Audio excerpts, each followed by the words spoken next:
दोबारा से नीट परीक्षा कराने की याचिका को खारिज कर दिया गया है। सुप्रीम कोर्ट ने एनटीए को आगे ध्यान रखने की सलाह दी है। ऐसी लापरवाही से बचना चाहिए, सुप्रीम कोर्ट ने कहा है।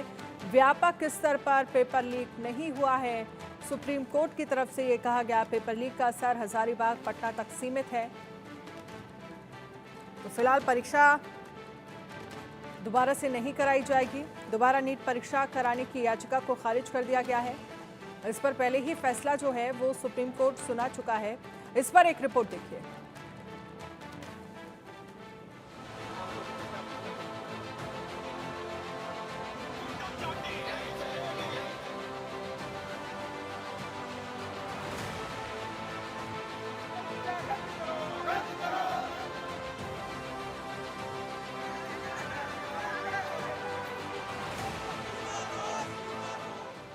नीट पर आ गया सुप्रीम कोर्ट का बड़ा फैसला।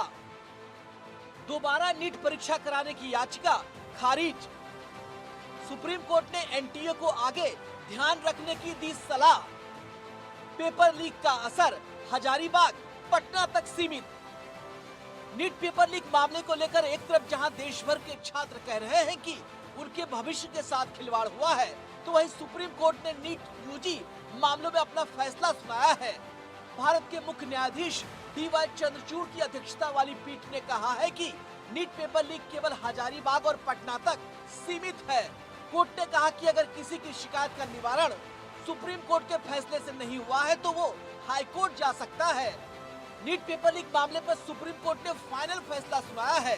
कोर्ट ने कहा है कि सभी पक्षों की दलीलें सुनने के बाद हम इस नतीजे पर पहुंचे हैं कि ये एक सिस्टमैटिक फेलियर नहीं है। पेपर लीक का असर हजारीबाग पटना तक ही सीमित है। हमने ढांचागत खामियों की ओर ध्यान दिया है। सुनवाई के दौरान कोर्ट ने एनटीए को परीक्षा कराने के तौर तरीके बदलने के लिए कहा। कोर्ट ने कहा कि एजेंसी प्रश्न पत्र बनाने से लेकर परीक्षा खत्म हो जाने तक कठोर जांच सुनिश्चित करे। प्रश्न पत्रों के संचालन आदि की जांच के लिए एक एसओपी बनाई जाए। पेपर को ट्रांसपोर्ट कराने के लिए खुले ई रिक्शा के बजाय रियल टाइम लॉक वाले बंद वाहनों का उपयोग किया जाए। कमेटी केंद्र सरकार को 30 सितंबर तक रिपोर्ट दे। इन सब के अलावा कमेटी परीक्षा के पेपर में हेरफेर से बचने की व्यवस्था सुझाए। सुप्रीम कोर्ट ने सुनवाई के दौरान कमेटी से ये भी कहा कि वो परीक्षा केंद्रों पर बेहतर सीसीटीवी निगरानी को लेकर सुझाव दे। सुप्रीम कोर्ट में नीट में गड़बड़ियों से जुड़ी 40 याचिकाएं दाखिल हुई थी। इन पर 23 जुलाई को सुनवाई पूरी हो गई थी।